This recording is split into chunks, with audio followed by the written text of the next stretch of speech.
Now, let's do the sampling distribution of the proportion. First of all, what is proportion? Proportion is the fraction of element with a particular characteristics. For example, if I tell you 50% of the students in GSW are men, so I'm going to say that the proportion is equal to 0.55. Okay, that's easy. However, if I have, let's say that I have 20 students and 12 are men, so what is the proportion? I have 20, a total of 20, so the total number of elements goes in the denominator, and the number of elements with a particular characteristics go in the denominator, and I have 12. What is the proportion? 12 divided by 20, 0.6. So 0.6 is the proportion of my male students. Because that's the way it is. I mean, right now, the sampling distribution for the proportion. Again, we have a population, and the population has a parameter, P, that is the population proportion. And from the population, I'm going to get a sample, and from the sample, I'm going to get the statistic. Okay? Which statistic? P bar. P bar is the proportion of the sample, of that particular sample. And, okay, this is more or less like a binomial distribution, because you either belong or you do not belong to that particular group of elements with that characteristics. And in the previous chapter, we saw that if NP is greater or equal than 5, and NP times 1 minus P is greater or equal than 5, both condition has to meet, then this distribution of the proportion is normally distributed with the mean equal to what? Yes, the population proportion. And the standard deviation of the sampling distribution for P is equal to the square root of P times 1 minus P divided by N. So it is, if these two conditions apply, we can say that this sampling distribution for the population proportion is normally distributed with this mean and with this standard deviation. Okay, in this case, also, we need to include the finite population correction factor in the case that the sample is less or is greater than 5% of the total population. Yes. What else?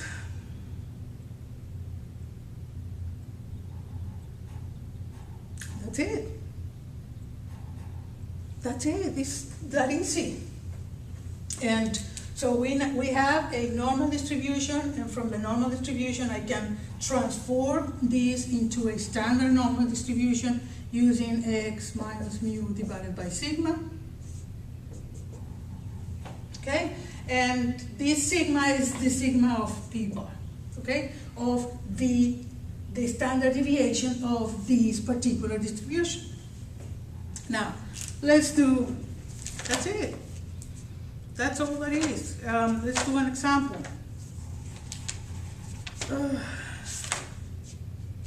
Let's do 34 on page 293.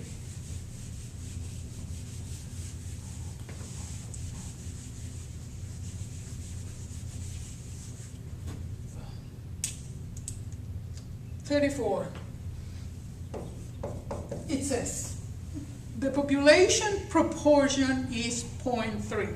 What is the population proportion? P, not P bar. P bar is for the sample. P is 0.3.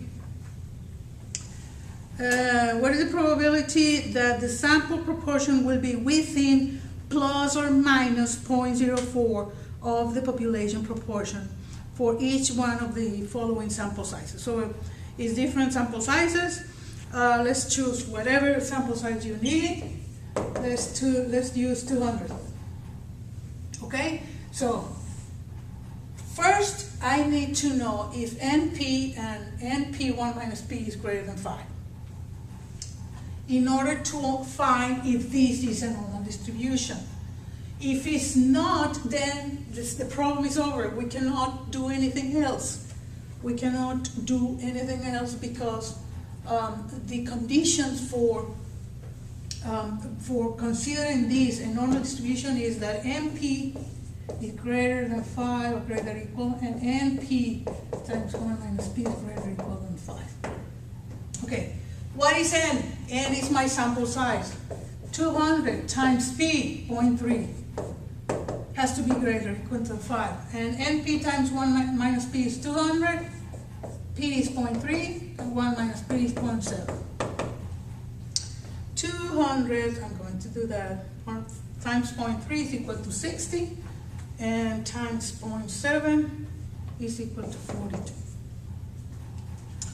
These numbers, both 60 and 42, are greater than 5, so we are considering that this is a sampling distribution for the proportion is normally distributed with the mean equal to P, 0.3, and the standard deviation is equal to the square root of 0.3 times 0.7, P times 1 minus P divided by N, that is 200. Okay? And so we are dealing with a standard distribution with mean is equal to 0.3 and the standard deviation is equal to 0.3 times 0.7 divided by 200 square root. Sigma in this case is equal to 0.0324. Okay? Now, they are asking me what is the probability that the sample proportion will be within plus minus 0.04. So what they are really asking me is what is this probability over here. 0.04 is 0.34 and 0.26. Over here is 0.26, over here is 0.24 because it's plus or minus 0.04 of the 0.3. Okay? How do I do that? I transform this normal distribution into a standard normal distribution. That is, the mean is equal to 0 and sigma equal to 1. And I'm going to find these numbers over here and find this probability, and this probability is exactly this probability over here. So I'm going to find out what is this 0.26 in my standard normal distribution, and for that I need the formula. Okay, x minus mu divided by sigma, and this is x 0.26 minus 0.3 divided by 0.0324. Okay, and that number 0.26 minus 0.3 divided by 0.0324, that is 1.23. Is it? Did I do it correctly? 0.26 minus 0.3, okay, divided by 0.0324 is 1.23, negative 1.23, and positive 1.23, because it's exactly the same, it's symmetrical. So I'm going to find this probability over here. positive 1.23.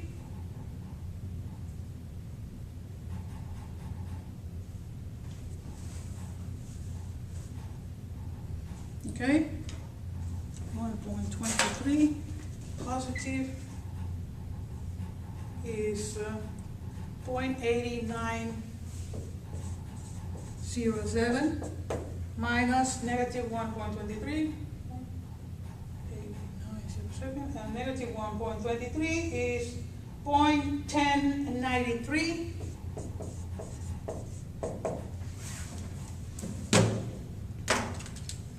And that is 0.8907 minus 0.1093. That is 0.7814. And this, okay, this is this probability right here, but it's also this probability over here. So when I have a sample size of 200, the probability that the value takes between plus or minus 0.04 is equal to 0.7814. Okay, that's it. Let me check the answer. 34, 7814 is B, yes, correct.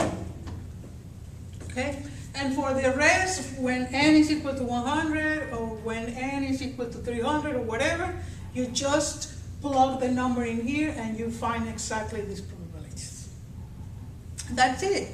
That's all the chapter about. We are dealing with probability distributions, and those sampling distributions have probability distributions that usually are normally distributed, hopefully. If they are not, if they don't meet the requirements, then we cannot do anything. Only when we know that these distributions are normally distributed. In the case for the population mean, you have to have what? Yes, you have you have to have the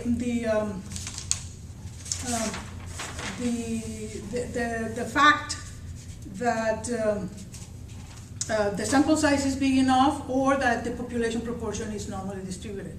For the population proportion, you have to have